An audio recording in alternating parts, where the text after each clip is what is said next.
একটা দাবি ছিল, একটা চাওয়া ছিল, সেটি আমি আপনার সামনে উপস্থাপন করব।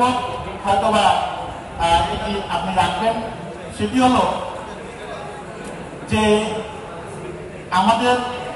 আমরা জানি যে আইডিয়াল কলেজের নামে একটি থানায় মামলা রয়েছে।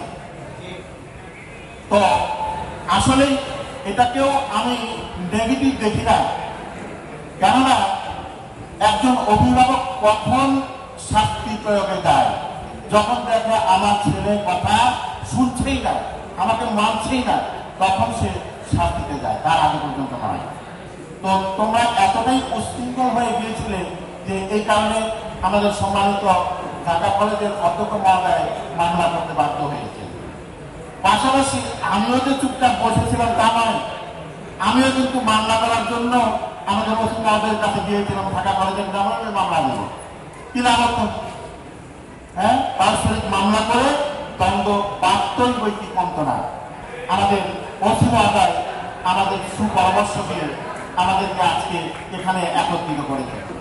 আমি অধ্যক্ষ মহোদয়ের কাছে বিনীতভাবে আবেদন রাখবো, আমার ছেলেদের আবেদন রয়েছে যে আপনি যেন এই মামলাটি তুলে নেন, তাহলে আমাদের মধ্যে এই বিবাদগুলি আর থাকবে না। আমরা মিলেমিশে ঢাকা কলেজ, আইডিয়াল কলেজ একত্রিতভাবে আমরা চলতে পারবো।